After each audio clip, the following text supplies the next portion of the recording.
And then she has served as past president of the League of Women Voters of Palm Beach County, and she's been a member of the League of Women Voters Florida Board of Directors for several years. And one of her main projects, which is one of the things that she's going to speak to us about, is fair districts and everything related to, you know, just like she mentioned last week at council, just someone having an idea and turning to somebody else and saying, hey, we should do something about this. And now, you know, several years later, we have fair districts in Florida. So it starts with an idea, similar to what Rosemary mentioned earlier, sharing that to somebody else.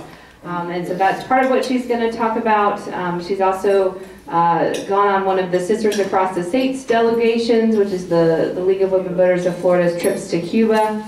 And then she's also active as the president of the Homeless Coalition of Palm Beach County as a nonprofit organization. All right, and so she resides in Palm Beach Gardens, Florida. So with that, I introduce to you Pamela Goodman with her talk on what a difference a map makes, the League's legacy for Florida. And so she likes to move around, so we're going to give her the mic and she'll talk.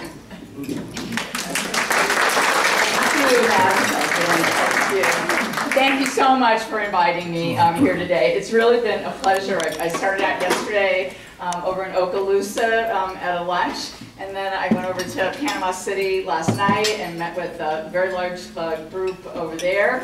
We had a really vibrant discussion, and then I took a beautiful drive along 98 this morning back, that 2.5 hour drive. It's so beautiful. So I'm down in the other part of Florida, down in South Florida, so it's such a pleasure to come up here to your beautiful, beautiful beaches. I stopped by Henderson State Park when I was over in Okaloosa. It's just so beautiful up here. So thank you for the invitation. So the League of Women Voters. We're such a very clever and significant organization. And I get a lot of comments from people as I have been traveling around the state, and I have had this job now for only a year. And it was my goal to really, we have 30 leagues in the state now. It's my goal to get to as many of them as possible, and I think I've got to 18, so I think I have another 12 to go, maybe another 10 to go. But the brain trust of members that this organization has attracted in every single location that I go in is amazing. And so at council last week, I was talking about, you know, yesterday's impossibilities are today's accomplishments. But it's because of this unbelievable brain trust that we have developed in this organization. And from all different facets of so many different professions and academia, and just everyone exponentially working towards exactly, you know, what you were saying, the betterment of our communities, the betterment of our state, easier transition and access to our government, but truly making a change. So we know we don't support candidates, and we know we don't support political parties, but we do work on issues. And someone said to me right after I got this job, they're like, yeah, the League of Women Voters, sorry, you're the president of that now. Isn't that the group that used to do just voter registration, the kind of gray-haired ladies sitting in front of Publix on card tables with their voter registration forms and the clipboards? They'd always were to cost us, you know, try and trip us when we came out of Publix. Is that the same League of Women Voters, or is this a different organization? Because the League of Women Voters, they're dealing with education. Well, I guess that kind of makes sense. There's probably a lot of teachers. So you're talking about education. That makes sense. And while you're dealing with the environment, I mean, there's a lot of environmental organizations out there, but somehow you all seem to be taking the lead on Amendment 1 that got passed. And when we talk about new energy, solar, and the amplification of that. And then, healthcare. You guys are talking about healthcare, the expansion of healthcare in our state, the fact that there's 850,000 citizens in our state that fall in that gap, working poor that fall in that gap that don't have healthcare. That's you guys, right? Wait a minute. Then you guys are talking about guns, about campus carry and guns. What are all these issues that the League of Women Voters is dealing with, and dealing with a very, very, very powerful voice? And My first answer is always, I'm very careful to use the word powerful. One of my favorite quotes is from Margaret Mead, and she talks about being powerful. She says, you know, being powerful is somewhat like being a lady. If you have to tell someone you are, you probably aren't. So you have to be very careful about saying, you know, how powerful we are. But we do have an extremely strong voice in Tallahassee. So, you know, they're questioning what we're involved with all these issues for. And I say, not different at all. Same organization. Same organization that's been around since 1920 and for over 76 years in Florida. Same organization. We were built on probably the biggest issue of, certainly not our time, but our mother's time, our grandmother's time, and that was suffrage. That's what this organization was built on. We weren't built on doing voter registration. We were built on the right and the passage of a huge issue in this country at that point in time. So it is not uncommon that we are dealing with issues, that we are speaking about issues, more importantly, educating our fellow citizens on issues, and then advocating where we do have a position. So we've been very, very, very busy in a sundry of different areas. And exactly what Haley said, it all starts with the grassroots. This organization is a bottom-up organization. I understand my job clearly in the state boards. That is to support all of you as members, all of the 30 local leagues. Your ideas, your positions, what you want done and affected in the state of Florida. That is your mission to the state board. So we clearly understand that. But it starts with one person turning to another person. And redistricting, believe it or not all issues are settled in a day. And yeah, what a difference that makes maybe in a day. Anyone know how long we worked on redistricting in the state of Florida? Since the day one when Florida was the league came into Florida, and that was 76 years ago. 76 years ago, when the league came into Florida, one of the very first subjects that the league said, wow, whoa, this is a real issue in Florida. One of the most gerrymandered states we have ever seen. And who knows who was in power at that point in time. But over the years, the league worked on gerrymandering in the state of Florida. When the Democrats were in power, when the Republicans were in power, truly a nonpartisan / bipartisan issue.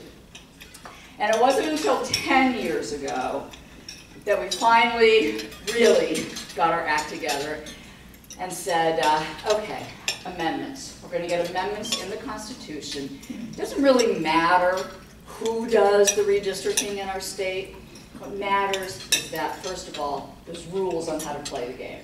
You know, we're going to draft different players to play this game, depending upon the season and depending upon who's out there to draft. But you got to have rules to the game for all the players to follow the same rules. That's what made sense to us.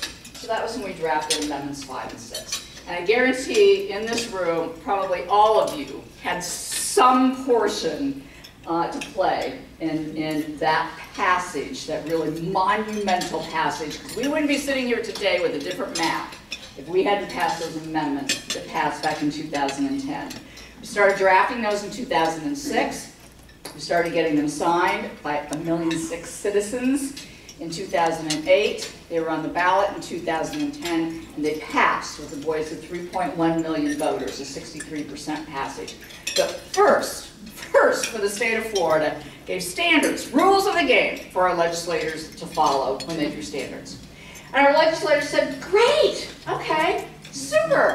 You guys have given us these amendments, we get it, we've got the rules, we've got the game, okay, terrific. This is going to be the most transparent redistricting process in the history of Florida. We are going to abide by the will of the people and the voice of the people.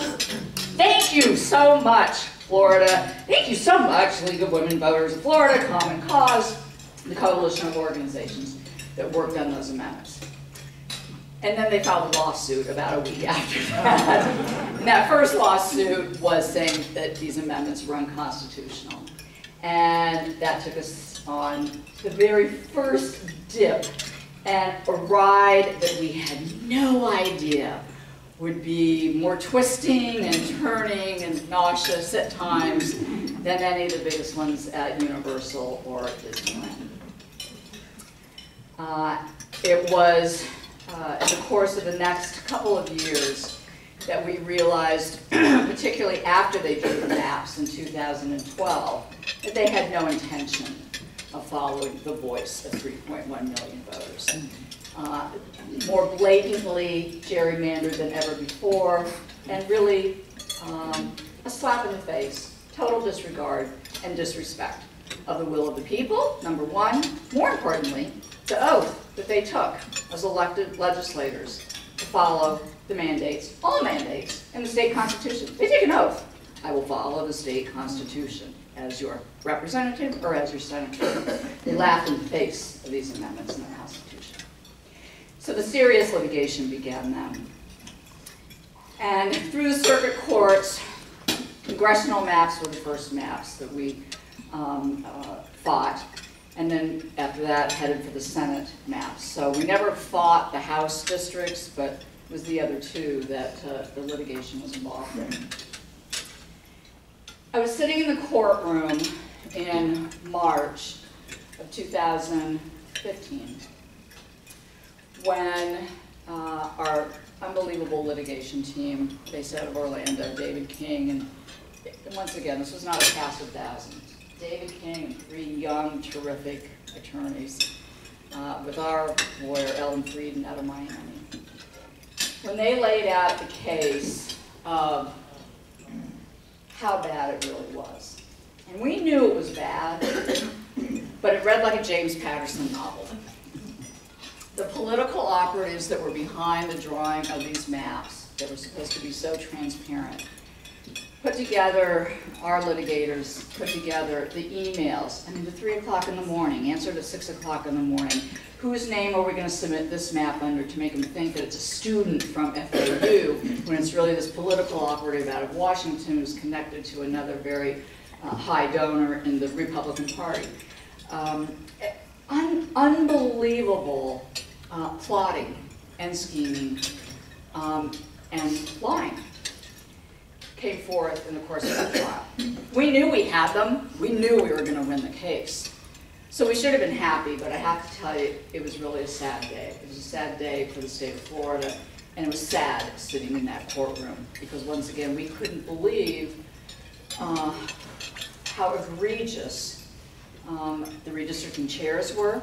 It was Senator Don Gates and Will Weatherford, who then went on to become Speaker of the House. Of course, Senator Gates is still there. Well, will be leaving, is leaving. And everyone on the redistricting committee.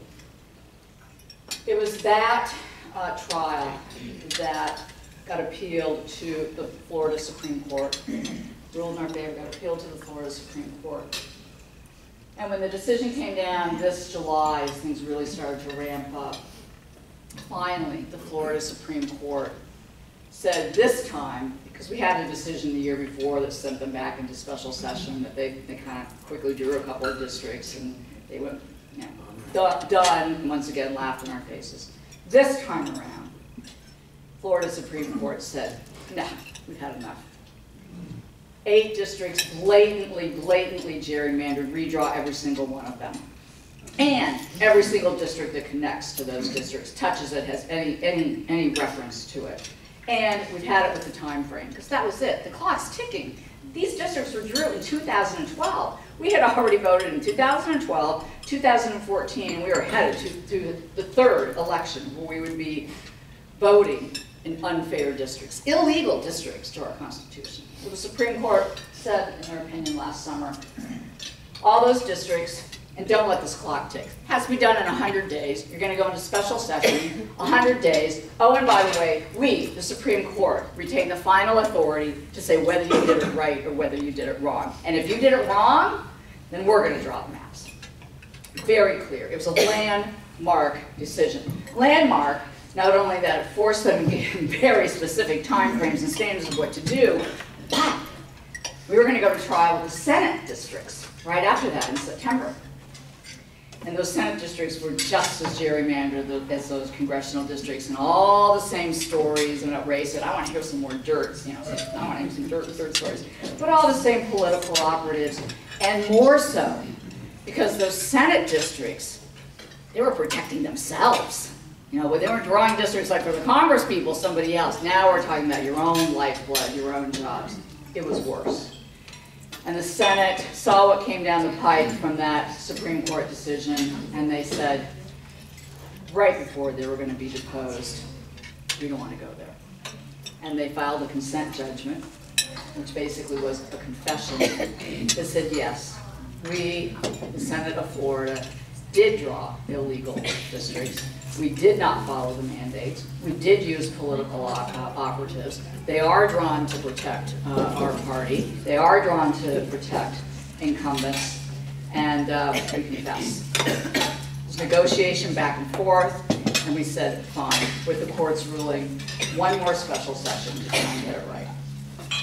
So they headed into two special sessions, one to do the congressional maps last summer, and now all of you are up to speed. Now is where it starts to finally get a little sexy and a little interesting, because up to this point in time, it's pretty wonky and pretty boring. But as you all know, it was headlines really throughout the state of Florida, many times throughout the summer.